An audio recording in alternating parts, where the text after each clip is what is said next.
Forever young भी मैं इनको कहना चाहूँगी, आगा शिराज। अस्सलाम वालेकुम, कैसे हैं आप? वालेकुम अस्सलाम, मैं बिल्कुल ठीक ठाक। आप बताएं रुशना कैसी हैं? मैं बिल्कुल ठीक ठाक। एक तो मैंने आपके बारे में ये भी देखा है बहुत सारी वीडियोस में कि आपको मैजिक भी आता है। जो मेरे पास इल्म है वो इट्स इल्म चशम। चशम इस आँख। बिल्कुल। मैं आँख के थ्रू हर चीज़ करता हूँ। When was the first time when you got to know कि मेरे पास ये क्वालिटी है? जो भी सवाल करता उसके जवाब मुझे ख्वाब में आते थे। ये 89 की बात बता रहा हूँ, 89 90 की। मेरी कज़न ने बीना ने कहा कि शानी भाई मुझे बताइए मैं इस पेपर में फेल होंगी या पास होंगी। मैंने तो मजाक में कहा था, मैंने चलो मैं ख्वाब में पूछता हूँ अल्लाह से, फिर मैं तुम्हें बताता हूँ। रुशना ला इलाहा इल्लल्लाह मुहम्मद रसूलुल्लाह पढ़ के कह रहा हूँ, मुझे ख्वाब में उसका जवाब आ गया कि ये बच्ची फेल हो जाएगी। मैंने सुबह उठा, मैंने कहा तुम फेल हो जाओ। कहते हैं एमी में शानी भाई मैंने तो इतनी मेहनत की है, मैंने देख लेना। 1 महीने के बाद उसका रिजल्ट आते हुए फेल होती है। वहाँ से मुझे पता चलना शुरू हुआ कि यार देयर इज समथिंग इन मी। 2019 में जाके फिर मेरे साथ प्रॉपर चीज़ें शुरू होना हुई और फिर आज तक माशाल्लाह से ऐसी चीज़ें हैं। घर के सारे मशवरे अब आपसे लिए जाते हैं? नहीं बेगम, माँ मेरे मशवरे कोई मानता ही नहीं है। She is the boss. Yes. घर से निकलता हूँ ना, मेरा वॉलेट अभी दिखाता हूँ, काश मैं आप लोगों को असली में 600-700 रुपये पड़े होंगे मेरे वॉलेट में। बड़ी सख्त बेगम है आपकी। सख्त नहीं, इसको कहते हैं मोहब्बत। आज के दौर में हम माँ बाप को ही अहमियत नहीं देते। वाइफ को अपने साथ लेके घूमता हूँ मैं, हो ना हो मुझे ये जो चीज़ मेरा रब दे रहा है ना, हो सकता है तुम्हारी वजह से। अब 2 शानी मिल गए यहाँ पे, मिलके अब दुनिया घुमा देंगे। देखते अब क्या होने वाला है। ये अब ये पॉडकास्ट नहीं रहा, ये अब ये कुछ और होने वाला है। बता दूं मैं आप लोगों को, एक वाकया हुआ मेरे साथ। कुछ ख्वाब आए ऐसे, कुछ बशारतें हुई ख्वाब में, कुछ हस्तियाँ ऐसी आई ख्वाब में मुझे। तो बस आज माशाल्लाह से मैं कहता हूँ कि मुझे मेरा रब मिल गया। जहाँ पैसा मिल रहा है तो हम ये नहीं सोचेंगे कि हमारी सोशल रिस्पॉन्सिबिलिटी क्या है। नहीं, कुछ भी कोई नहीं सोच सकता, ये कोई भी नहीं सोच सकता। Welcome to another episode of the Salt Range podcast. और हमने सोचा कि क्यों ना हम आपको आज एक मुनफरिद शख्सियत से मिलवाएं, क्योंकि यूजुअली हम आपको मिलवाते हैं पॉलिटिशियंस से, सोशल वर्कर्स से, इसके साथ साथ तो बहुत सारी और सोशल मीडिया की पर्सनैलिटीज़ हमारे साथ होती हैं। लेकिन आज हमने सोचा कि क्यों ना ज़रा हट के हो और एक ऐसी शख्सियत को आपके सामने लाया जाए जिनको आप अरसा दराज से अपनी स्क्रीन्स पे अपने टीवी लाउंज में देखते आ रहे हैं, क्योंकि मैं भी उनको काफ़ी अरसे से देखती आ रही हूँ और उनकी एक्टिंग स्किल्स काफ़ी अच्छी हैं। लेकिन शायद आप बहुत सारी बातें उनके बारे में नहीं जानते, तो आइए मिलके उनके बारे में जानते हैं वो बातें जो आपको और मुझे नहीं पता। सबसे पहले तो बताती चलूँ कि हैं कौन हमारे साथ। जी आप इनको बिल्कुल बखूबी बहुत अच्छे तरीके से जानते होंगे, क्योंकि काफ़ी इंटरव्यूज़ आजकल इनके चल रहे हैं और बहुत सारी जगहों पर वायरल भी नज़र आ रहे हैं। सब आप गेस कर चुके होंगे कि मैं किसकी बात कर रही हूँ। हमारे साथ जो आज शख्सियत मौजूद हैं, फॉरएवर यंग भी मैं इनको कहना चाहूँगी, आगा शिराज। अस्सलाम वालेकुम, कैसे हैं आप? वालेकुम अस्सलाम, मैं बिल्कुल ठीक ठाक। आप बताएं रुशना कैसी हैं? मैं बिल्कुल ठीक ठाक। अच्छा, मैं तो ना बड़ा, मुझे लग रहा है मैंने अभी भी प्रिसाइज इंट्रोडक्शन आपका दिया है। नहीं, अगर आप सिर्फ ये भी बोल देती ना, एक हमारे एक्टर आगा शिराज, हाँ। लोग खुद ही अपना सोच लेते हैं। हाँ। नहीं, मैं थोड़ी क्यूरोसिटी चाहती हूँ, मैं कहा सीधा रास्ता क्यों दिखाना है, जरा घुमा फिरा के लाहौरियों की तरह। वैसे ही मेरी एक वीडियो ऐसी वायरल हुई हुई है, हाँ। जिसकी वजह से मैं बहुत परेशान हूँ। तो जितना सिंपल हो सकता है ना उतना इंट्रोडक्शन। अब ये कौन सी वीडियो है जिसपे आप बड़े परेशान हैं? वो बस आप जब देखेंगी तो आपको पता चल जाएगा। मुझे मतलब खुद जाके मेहनत करनी पड़ेगी और देखना पड़ेगा? नहीं है, मेरे साथ एक वाकया हुआ था, तो उसकी वजह से ये वो वीडियो मतलब पूरी दुनिया में वायरल हुई है। सो नॉट इन पाकिस्तान, बल्कि इंडिया में। मुझे इंडिया से कॉल आई थी शयाम शरफ साहब की, जो स्रिंगर फिल्म्स के ओनर हैं, ठीक है, उनकी। और उनसे उन्होंने इसके बारे में पूछा। फिर सऊदी अरब से मुझे काफ़ी शेख्स की मतलब थ्रू मुझे पता चला कि उन्होंने मेरे बारे में पूछा था। इवन के अमेरिका में, मतलब पूरी दुनिया में वो ऐसी वायरल हुई है। मुझे क्यूरियोसिटी हो रही है कि ऐसी कौन सी वीडियो जो इतनी वायरल हुई है कि सब लोग पूछते जा रहे हैं। मैं काशिफ को सेंड करूंगा, फिर आप देख लिएगा वो। चले ज़रूर, हम उसके बारे में भी आपको बताएंगे और कोशिश करेंगे कि वो लिंक आपके साथ भी शेयर करें ताकि आप इस चीज़ से महरूम ना रहें, ठीक है। अच्छा आगा, मैं जब आपके बारे में आज पढ़ रही थी तो मुझे पता चला कि आप डेफिनेटली बहुत सारे लोग जानते भी होंगे, आप शायद कुछ लोग नहीं जानते, तो उनके इंफॉर्मेशन के लिए कि आप की जो पैदाइश की जगह है वो ईरान है और उसके बाद आप माइग्रेट हुए पाकिस्तान। बिल्कुल। ये आपका डिसीजन था या पेरेंट्स का? नहीं, मेरा तो हो नहीं सकता क्योंकि पैदा ही नहीं हुआ था उससे। ठीक है। तो बस पेरेंट्स का था। जब पाकिस्तान बना तो वो बहुत सारे लोग इंडिया से भी माइग्रेट करके आए, पूरी दुनिया से माइग्रेट करके पाकिस्तान आए। तो अम्मा अब्बा ने भी सोचा कि क्यों ना हम भी चलें पाकिस्तान जब आज़ाद हो गया है। तो बस वो लोग आए यहाँ पे माइग्रेट करके, उसके बाद फिर हम पैदा हो गए। फिर आपने कहा कि पाकिस्तान को मजीद 4 चांद चढ़ाए जाएं। बस चले, वेल एंड गुड। आपके बारे में और भी मैं जानना चाहूँगी। अच्छा, एक चीज़ जो मैंने अभी आपसे थोड़ी देर पहले पूछी भी और बड़े लोग जानना भी चाहते होंगे, आपके इतने यंग होने का क्या राज है? एक हदीस हुजूर अलैहिस्सलाम की और बहरोज़ भाई, जो बहरोज़ सज़वारी साहब, जिनका नाम बड़ा मशहूर है कबाचा के नाम से, मेरी शादी उन्होंने कराई थी। अच्छा। यस। और हम एक ड्रामा कर रहे थे, तो मैंने बहरोज़ भाई से कहा था कि सर आपके यंग होने का क्या राज है? मतलब अभी माशाल्लाह 70 क्रॉस हैं वो। उन्होंने कहा था आगे मैं उस वक्त बताऊंगा जब तेरी शादी होगी। अच्छा, शादी हो गई, मैंने बहरोज़ भाई को बुलाया। मैंने फिर बहरोज़ भाई से पूछा, मैंने बहरोज़ भाई याद है आपने एक बात की थी? कहता हाँ मुझे याद है। मैंने बताया क्या है? कहता है बेटा याद रखना, अगर तूने ज़िंदगी भर जवान रहना ना तो अपनी बीवी के होके रहना, बस तो ज़िंदगी भर बुढ़ा नहीं होगा। दूसरी चीज़, एक शख्स आया हुजूर अलैहिस्सलाम के पास और उसने कहा कि मुझे मौत से डर लगता है और मैं चाहता हूँ मेरा रिस्क भी बढ़ जाए। ठीक है। तो आप हुजूर अलैहिस्सलाम ने फरमाया कि सिला रहमी शुरू कर दे, तेरी उम्र भी बढ़ जाएगी और तेरा रिस्क भी बढ़ जाएगा। बहुत खूबसूरत। सिला रहमी क्या है? सबसे पहले माँ बाप आपके, ठीक है, उनका सबसे पहले हक है। बिल्कुल। और आज के दौर में हम माँ बाप को ही अहमियत नहीं देते हैं। हम अहमियत देते हैं दोस्तों को, हम अहमियत देते हैं अपने पैसों को, हम ऐसी चीज़ों को अहमियत देते हैं जिसका अपनी ज़िंदगी में कोई वैल्यू नहीं है, शॉर्ट टर्म में जो चीज़ें, और जिसकी वैल्यू करनी चाहिए हम उसको वैल्यू नहीं देते। माँ बाप, आप अपने माँ बाप की खिदमत करना शुरू कर दें, खुदा की कसम मैं खा के कहता हूँ रिस्क आपके पास आएगा खुद ही चल के। बिल्कुल ऐसा ही, बिल्कुल ऐसे ही। बहुत खूबसूरत बात आपने की। अच्छा, आपने कहा कि आपकी शादी जो है वो बहरोज़ सब्ज़वारी साहब ने करवाई। नहीं, उन्होंने नहीं करवाई। वो एक बात ऐसी थी कि जिसकी वजह से बस कर ली हमने शादी। आपने सोचा कि कर लूँ शादी। Yes yes. शादी का लड्डू जिसने खाया वो भी पछताया, जिसने नहीं खाया वो भी पछताया। अच्छा, मैं इस चीज़ का अगेंस्ट हूँ, ठीक है, क्योंकि शादी करना सुन्नत है, हमारी सुन्नत रसूल है, ठीक है ना। बहुत से लोग इस बात को मजाक उड़ाते हैं कि शादी का लड्डू जिसने खाया वो पछताए, जिसने नहीं खाया वो भी ना पछताए। तो आई डोंट थिंक सो ये चीज़ होनी चाहिए। शादी से मैं कहता हूँ कि आपकी ज़िंदगियाँ संवर जाती हैं, ठीक है। बहुत से लोगों की शादियाँ नहीं चल पाती हैं, वो उनकी अपनी कोताहियाँ होती हैं। टू वे है ना, आप जिस तरह से उसको लेके देखें, ताली हमेशा एक हाथ से नहीं बजेगी। हाँ, बिल्कुल। हमेशा ताली बजाने के लिए आपको 2 चीज़ें चाहिए, चाहे वो टेबल चाहिए हो, चाहे वो आपका पैर चाहिए हो, चाहे वो दीवार चाहिए हो, चाहे वो किताब चाहिए हो, चाहे वो हाथ चाहिए हो, ठीक है। हमेशा ताली 2 ही चीज़ों से बजती है। अगर आप में वो चीज़ें हैं, वो गट्स हैं कि आप उस रिलेशन को लेके चल सकते हो, तो मैं नहीं समझता कि आपकी शादी टूट सकती है। बिल्कुल, ठीक है। अगर आप, मेन चीज़ होती है आपकी ट्रस्ट। हाँ, एक दूसरे पे ट्रस्ट होना बहुत ज़रूरी है। हमारे यहाँ क्या होता है कि हम लोग जो ट्रस्ट लेवल होता है ना हमारा, हम वो खो देते हैं, जिसकी वजह से ये दरारें पैदा हो जाती हैं। अब माशाल्लाह मेरी और शादी को होता कि 15 साल हो गए। अच्छा, ठीक है, माशाल्लाह हमारी लड़ाइयाँ भी होती हैं, हर जगह पे होती है। Yes, डेफिनेटली लेकिन लड़ाई ना हो तो मैं कहती हूँ मोहब्बत नहीं है। एग्जैक्टली, और माशाल्लाह से अभी भी चल रहा है। अच्छा, मुझे ये भी बताइएगा साथ कि आपकी लव मैरिज है या अरेंज मैरिज है? यार मेरी लव मैरिज है। लव मैरिज है। Yes. कहाँ मिले उनसे? कहीं नहीं मिला, और सिर्फ पहली मुलाकात में देखा मैंने यही करनी है, चाहे कुछ भी हो जाए।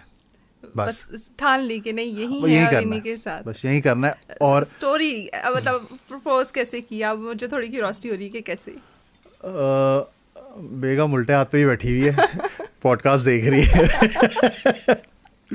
यार अब आप समझ जाए कि इतनी तारीफें क्यों कर रहे हैं। नहीं, अगर ऑन एयर होता तो वो भी देख लेती। अच्छा, कहीं नहीं देखा था। ये मेरी खाला ने हुआ ये था कि शादी का प्लान हो रहा है कि यार बच्चे की शादी कर दो, बच्चा बड़ा हो रहा है। तो बस खाला ने कहा इस्लामाबाद की फैमिली है, अगर आप चाहो तो। अम्मा को मेरी कहा कि तो मैं कहा डन है। अच्छा, उसने मुझे कभी टीवी पे नहीं देखा था, वो नहीं जानती थी मुझे। हाँ, उनके लिए आप सेलिब्रिटी नहीं। Yes, no. तो जब मैं फर्स्ट टाइम घर पे गया, मुलाकात हुई, अबू से मुलाकात हुई, अम्मी से मुलाकात हुई उनके, और जब उन्होंने मुझे फर्स्ट टाइम देखा, वो अब जाके ये चीज़ बताती हैं। कहती मैंने उससे कहा, कहती थी यार डन है यार, भैया सही है। और जब मैंने उसको लड़का सेट है, और जब मैंने उसको देखा ना, अच्छा पता है मैं फ़ैन कब हुआ था? हाँ। जब वो चाय बना के लेकर आई थी, वो कावा था, और आज तक वो टेस्ट नहीं बना सकी। वो मैं आज भी कहता हूँ उसको। मैंने कहा वो जो डे फर्स्ट वाला कावा जो तुम्हारे हाथ का पिया था ना मैंने, जिस दिन हम लोग बात करने के लिए आए थे, वो टेस्ट आज तक मेरे मुंह में है, और लेकिन वो आज तक वो टेस्ट की कावा नहीं बना सकी। अच्छा, हो सकता है वो आप उस दिन बड़ी एक्साइटमेंट में हो तो इसलिए आपको वो टेस्ट बड़ा मुनफरिद लगा। मे भी हो सकता है, लेकिन यार मैं कहता हूँ कि वो जो लम्हा था ना, वो मेरी ज़िंदगी का सबसे खूबसूरत लम्हा था। जब वो सामने आई मेरे, और मैंने इसको यूँ देखा, मैंने यार दिल में, मैंने अल्लाह ताला आज ही अब्बू बोल देंगे जी अंगूठी बना दे। और कसम से रुशना यही हुआ। अब्बू ने देखा, बातें हुई, अब्बू ने कहा ठीक है अब अंगूठी पहना दे। फिल्मी सा सीन चला। हाँ यार क्या करूँ, सेलिब्रिटी होला तो हर सीन मेरा फिल्मी होता है। हर सीन फिल्मी होता है। अच्छा, आप प्रोड्यूसर भी है ना, तो मेरे ख्याल से वो टच भी आया बीच में कि यार उस एंगल से भी तो देखूं कैसे मेरी स्टोरी जाएगी। ऑर्डिनरी स्टोरी नहीं होनी चाहिए। समझ नहीं आ रहा, बेगम साथ बैठी है। अच्छा, इतना शर्मा रहे हैं, मुझे उस पे हो रहा है यार, हर बात पे बेगम साथ बैठी है, कैसे बोलो। नहीं, बड़ा मजा आता है यार। पता है मैं कहीं भी जाता हूँ ना, मैं साथ लेके जाता हूँ उसको। That's a very lovely thing. वो जैसे ही आई स्टूडियो में, मुझे बहुत अच्छी ये बात लगी कि आपकी बेगम आपके साथ है, and the way she was clicking your pictures, that was the best thing यार। अच्छा, मैं ऑडियंस आपसे एक बात बोलूँ। मेरी आदत है, मैं 24 आवर तस्बीह करता रहता हूँ ना, तो हाथ में मेरी तस्बीह भी होती रहती। जब मैं आया ना, रोशन ने मुझसे पूछा ये आपकी वाइफ है?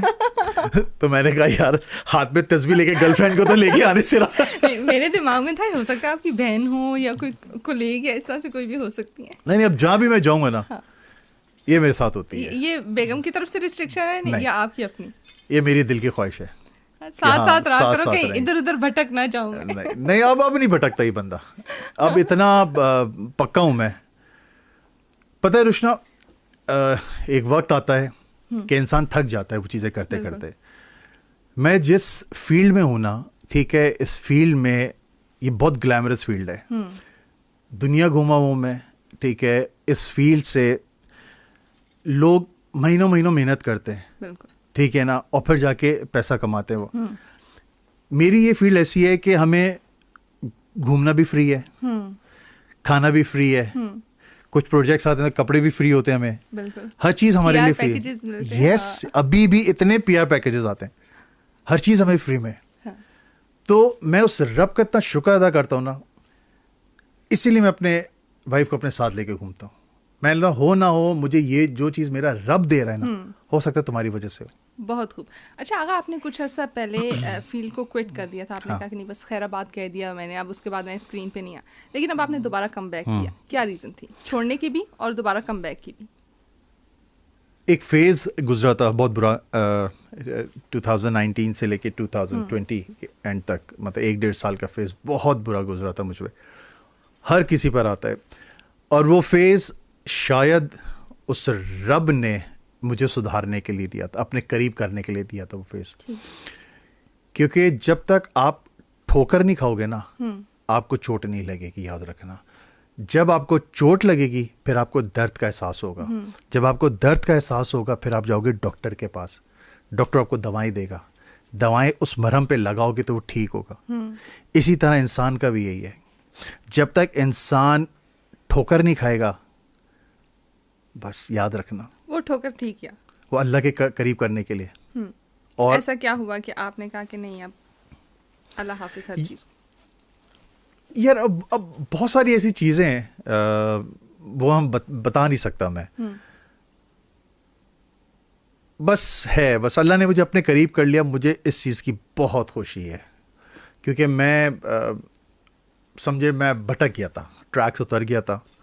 और इसमें मेरी वाइफ का बहुत बड़ा हाथ है। वो कहती थी कि फिक्र ना करें शानी, माने किस शानी, घर में सारे मुझे शानी कहते हैं, कहते अल्लाह से मांगे। Let me add here something, मुझे भी घर में सब शानी कहते ना कर यार, सीरियसली एवरीबॉडी से। चल अब 2 शानी मिल गए यहाँ पे, मिलके अब दुनिया घुमा देंगे। देखते अब क्या होने वाला है। ये अब ये पॉडकास्ट नहीं रहा, ये अब ये कुछ और होने वाला है, बता दूं मैं आप लोगों को।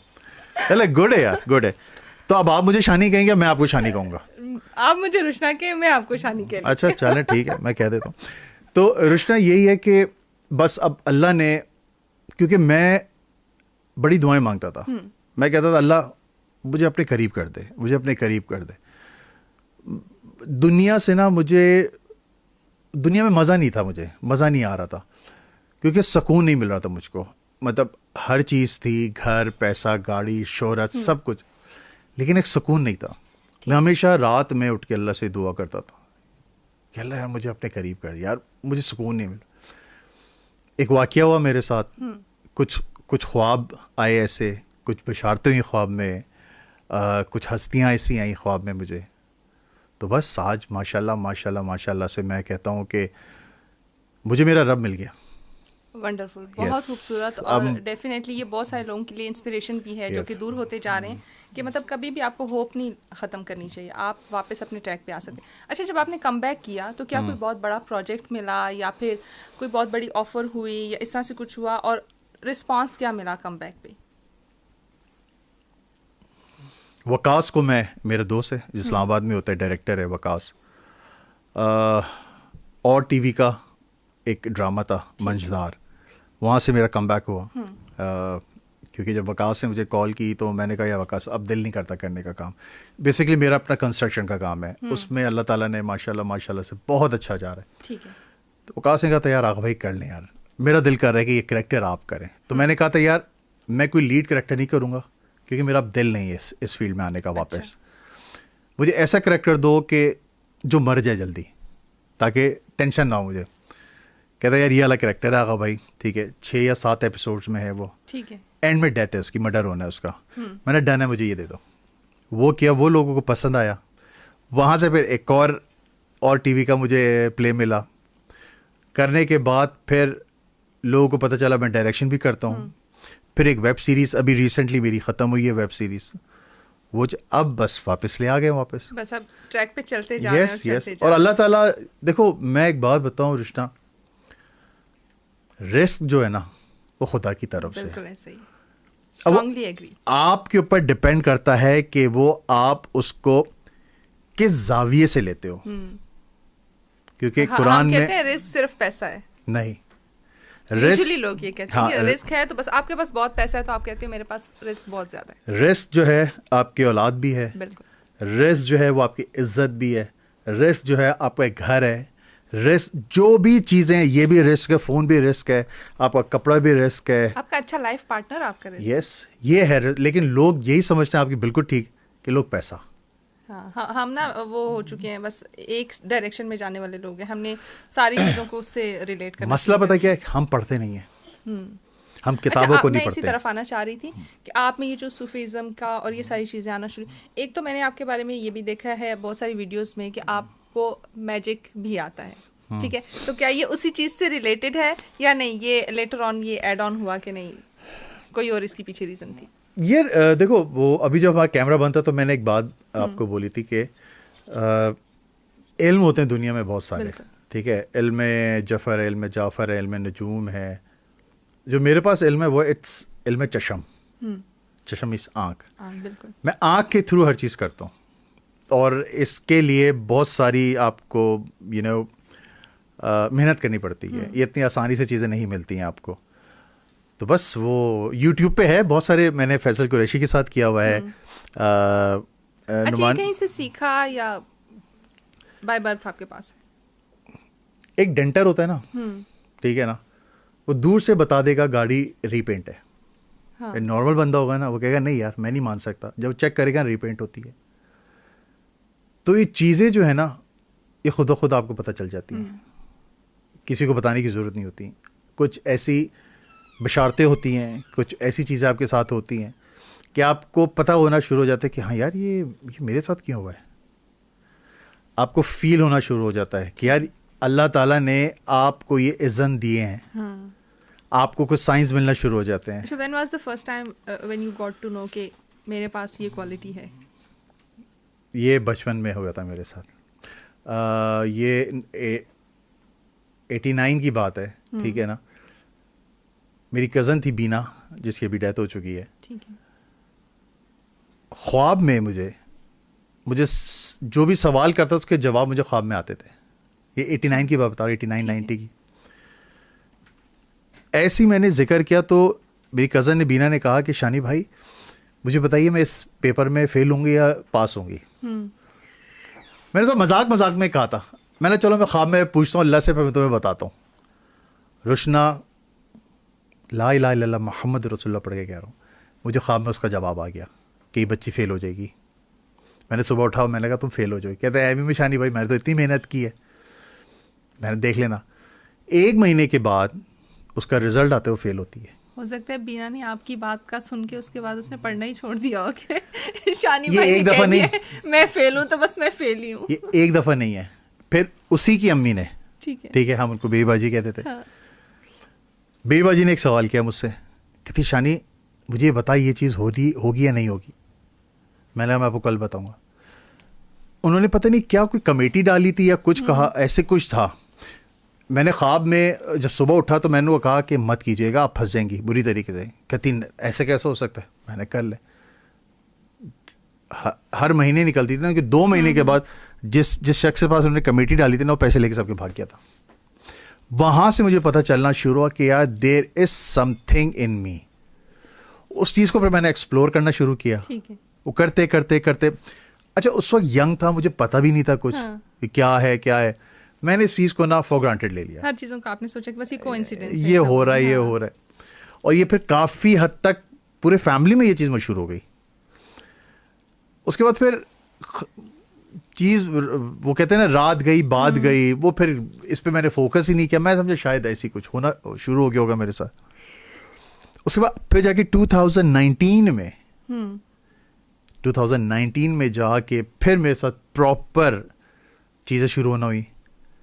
और फिर आज तक माशाल्लाह से ऐसी चीज़ें हैं। घर के सारे मशवरे अब आपसे लिए जाते हैं? नहीं बेगम, हाँ मेरे मशवरे कोई मानता ही नहीं है। She is the boss. Yes. क्योंकि आप देखो कि जो शख्स अपनी पूरी ज़िंदगी छोड़कर, अपना एक लाइफस्टाइल छोड़कर अपनी ज़िंदगी इस शख्स ने आपको दे दी है, तो मैंने भी सारी अथॉरिटी है ना उसको दी थी। मैंने तुम जो बोलोगी, मेरा वॉलेट, मेरे चेक बुक्स, मेरे क्रेडिट कार्ड्स, मेरे ATM, ईच एंड एवरीथिंग उसके पास होता है। और मैं जब घर से निकलता हूँ ना, मेरा वॉलेट अभी दिखाता हूँ, काश मैं आप लोगों को असली में 600-700 रुपये पड़े होंगे मेरे वॉलेट में।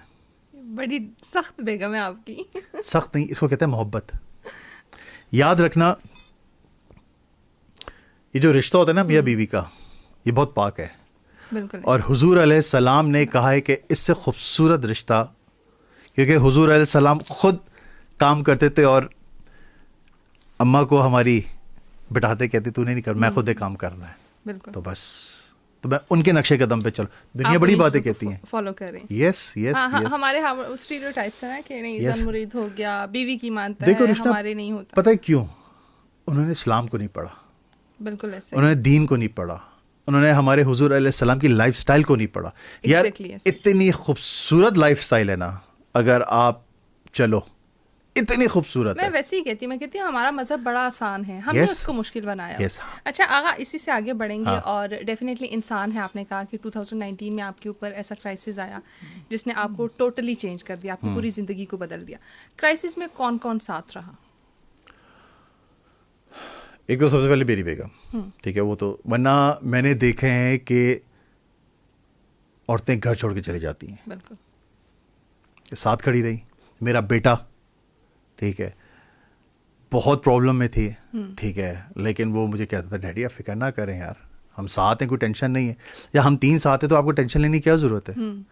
इस तरह मेरी वाइफ ने बड़ा सपोर्ट किया मुझे, मेरे कुछ दोस्त थे, ठीक है, उन्होंने मुझे सपोर्ट किया, जिसमें इमरान अब्बास जो इस्लामाबाद में रहता है वो, नुमान हबीब, हमारे फिल्म स्टार सऊद भाई, इन्होंने मुझे बड़ा सपोर्ट किया। और बस आज माशाल्लाह से फिर मैंने एक हदीस पढ़ी हुजूर अलैहिस्सलाम की, उन्होंने कहा था हिजरत में बरकत है। बिल्कुल। मैंने कहा यार उस सस्ती ने कही है ये बात, कुछ ना कुछ तो है।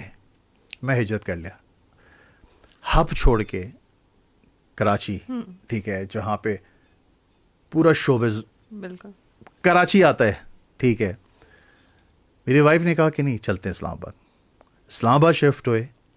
यहाँ पर कंस्ट्रक्शन का काम स्टार्ट किया मैंने, क्योंकि मेरे फादर ने कहा था कि बेटा 3 काम करना, 3 से और इसके अलावा कुछ ना करना। नंबर 1 ज़मीन का कारोबार, नंबर 2 कपड़े का कारोबार, नंबर 3 खाने का कारोबार। मैंने कहा क्यों? कहते हैं क्योंकि ये तीनों जो है ना, ये खुदा की तरफ से तोहफा है,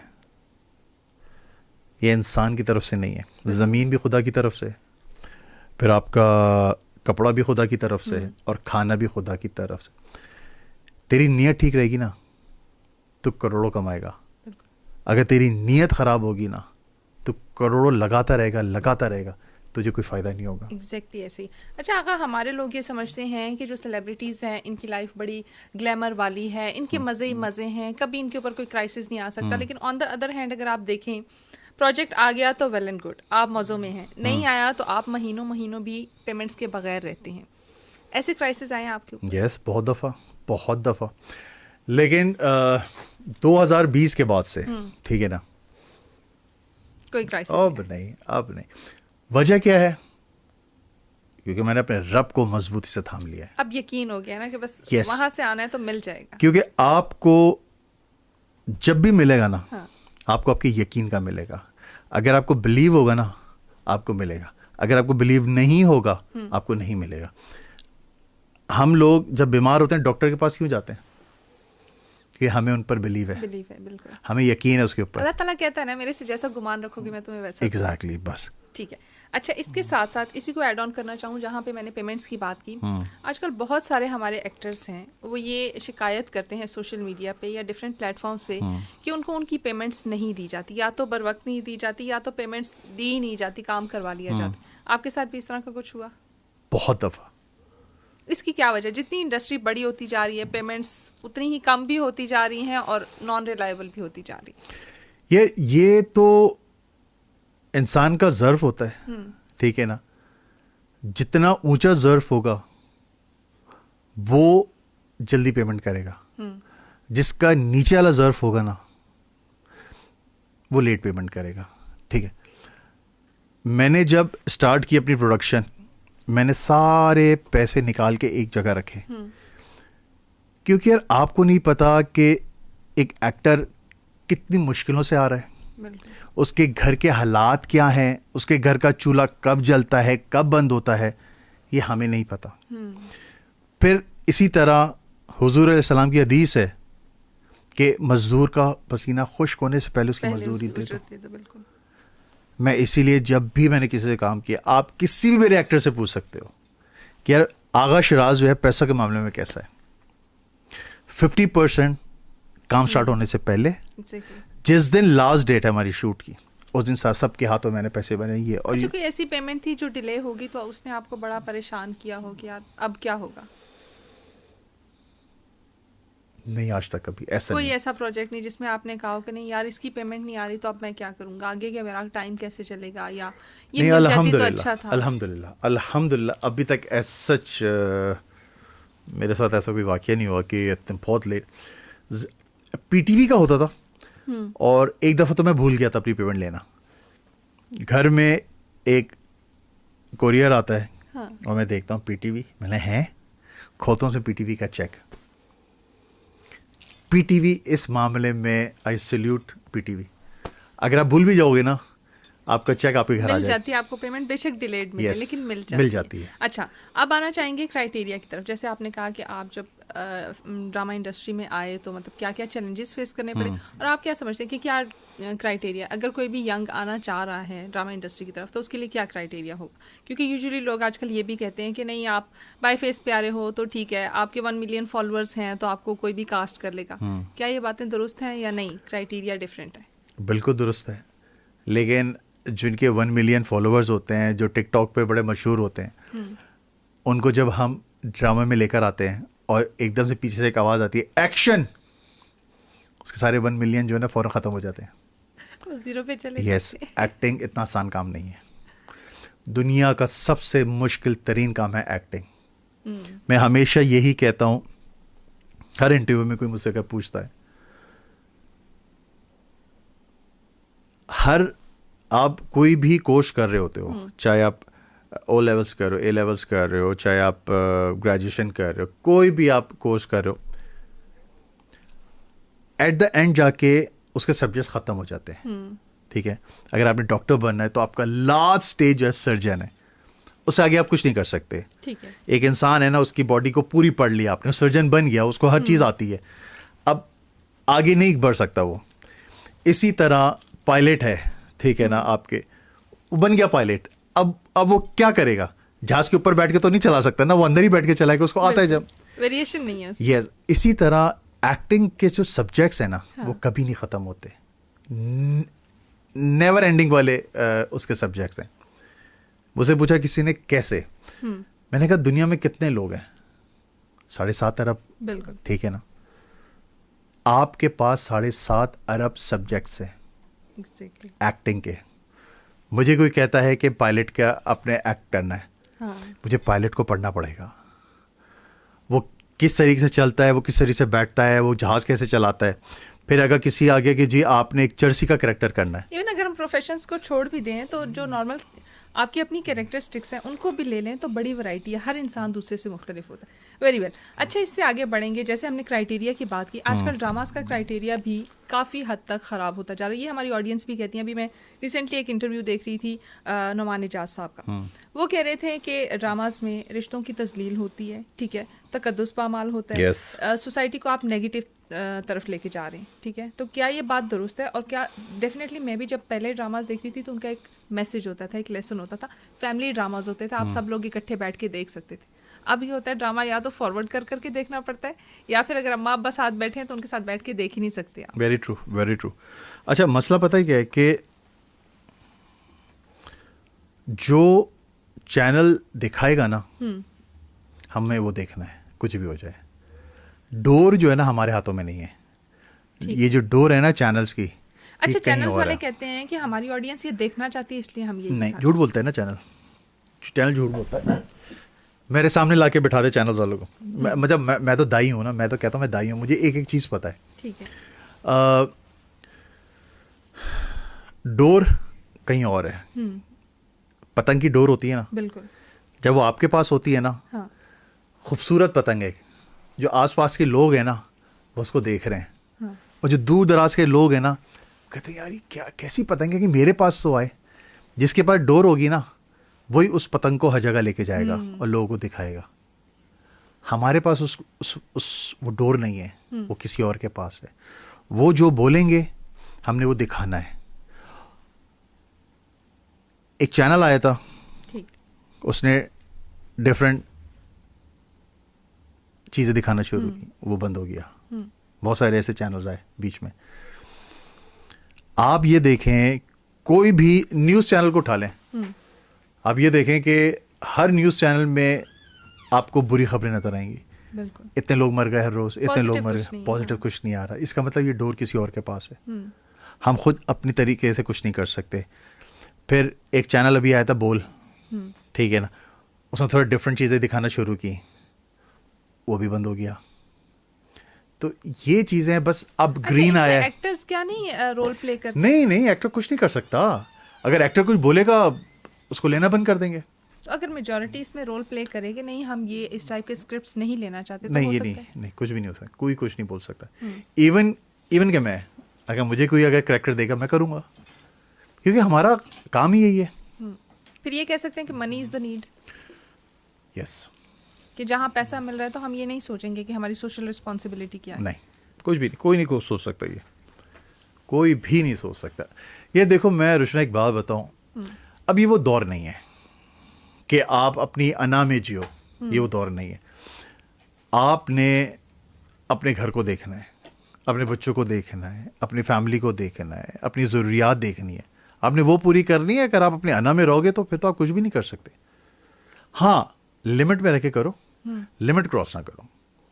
एक्टर है ना, एक्टर को वो सब कुछ करना पड़ता है जिसके लिए वो कहता है यार मैं ही नहीं कर सकता। एक्टर को करना है। अब मुझे चर्सी की भी एक्टिंग करनी होती है, मुझे चर्सी की एक्टिंग करनी पड़ेगी। मैं नेगेटिव कोई करैक्टर मिलता है, मैं नेगेटिव भी करूँगा। अच्छा, इसी से रिलेटेड अगर मैं बात करूं, जैसे मैंने आपको कहा कि मनी इज़ एवरीथिंग, ठीक है, आप कह रहे हैं कि एक्टर को हर चीज़ करनी पड़ती है जो उसको कहा जाता है। अब बहुत सारे लोग जो हमारे आम लोग हैं देखने वाले, वो ये भी कहते हैं कि जो एक्टर्स और एक्ट्रेसेस हैं वो बियॉन्ड द लिमिट भी जाते हैं, लाइक अखलाकियात से बालातर जो चीज़ें होती हैं उनमें भी जाते हैं, क्योंकि उनके लिए पैसा ही कुछ होता है। क्या ये इंडस्ट्री के बारे में बात ठीक है? देखो, जिसको पब्लिसिटी चाहिए ना वो लिमिट क्रॉस करेगा।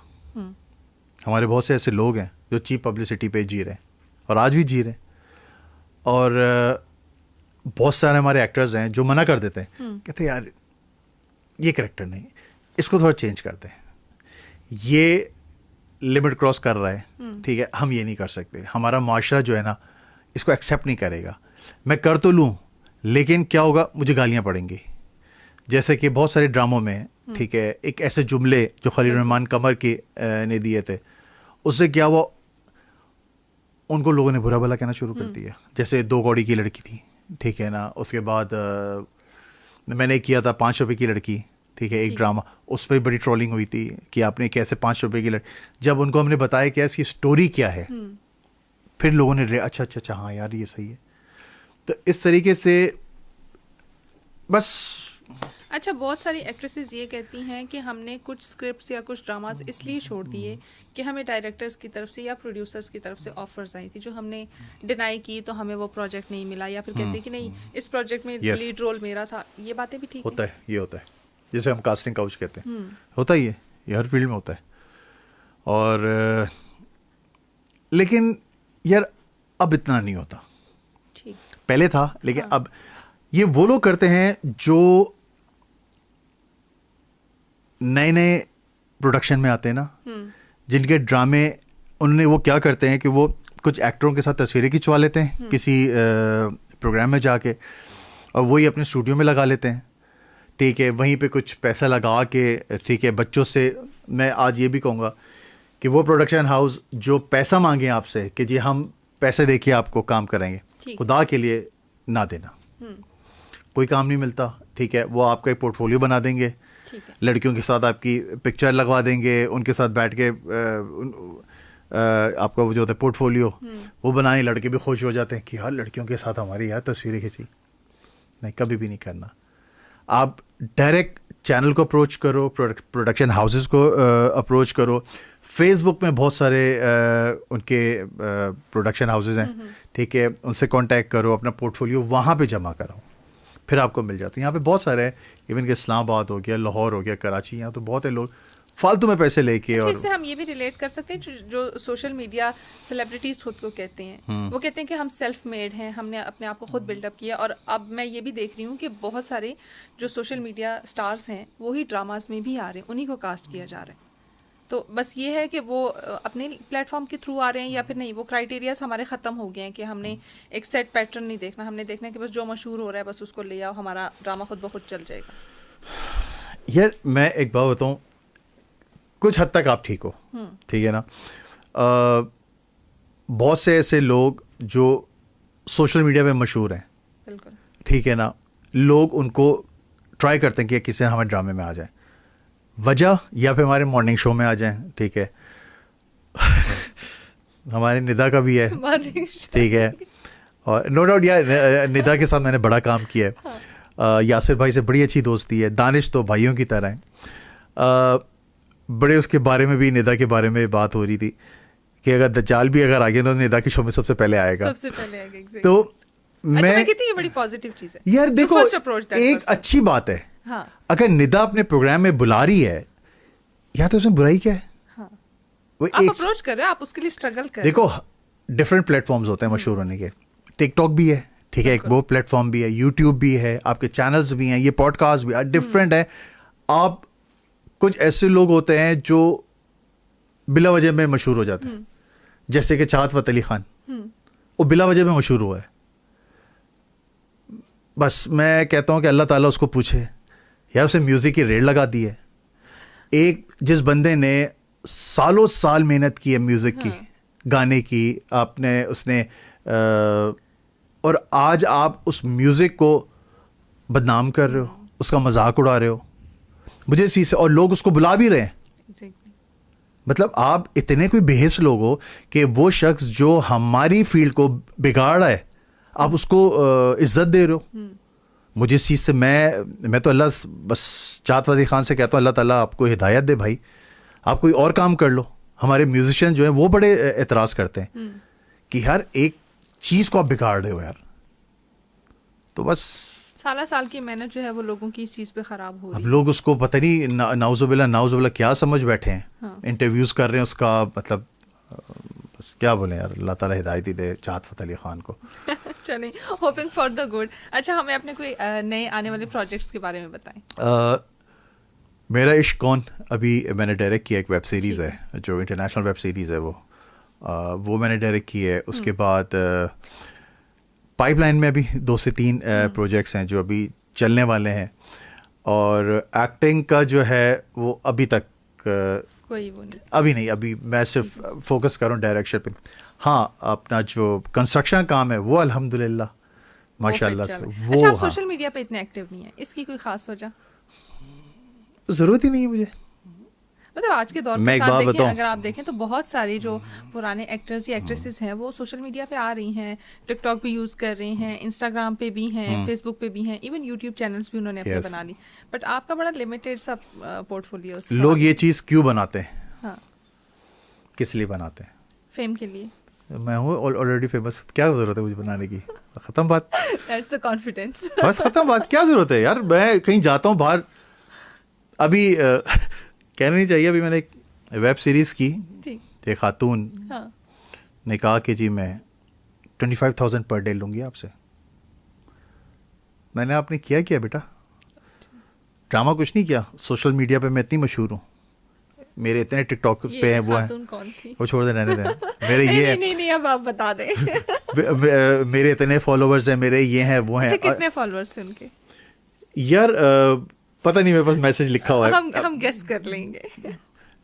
पता नहीं, मैं लिखा हुआ है, मैं तो बताऊंगा, ना करो ना, ऑन एयर जा रहा है। ये नहीं बता देंगे। अच्छा, तो मैंने उसको कहा, मैंने कहा एक बात बताऊं, यार आपसे ज़्यादा तो 8 मिलियन एक और बंदे की भी हैं, उसके भी इतने, उसके भी, क्या तो मैं उनको ले लूँ मैं ड्रामा में? मैंने ड्रामे में आने का ये क्राइटेरिया नहीं होता है। ड्रामा में आने का होता है कि आपको एक्टिंग आती हो, आपको तमीज़ हो बात करने की, आप वक्त के पाबंद हो, आपको पता होना चाहिए जब कोई सीनियर एक्टर आए तो आपको खड़े होकर उसको सलाम करना चाहिए। ये चीज़, ये क्राइटेरिया है ड्रामा में आने का। जब वो आई माशाल्लाह से खातून, और जब उन्होंने एक्टिंग की, मैंने जितने पैसे दे रहा हूँ ना तो उसके भी लायक नहीं है, लेकिन मैंने दिए क्योंकि मैं कमिटमेंट मैंने की भी थी उससे। ठीक है। अच्छा आका, बहुत सारी चीज़ें हम ड्रामा से सीखते भी हैं, और बहुत सारी चीज़ें होती हैं जो हमें वहाँ से लेसन भी दे रही होती हैं कि हम उससे एसोसिएट कर लेते हैं अपनी लाइफ को।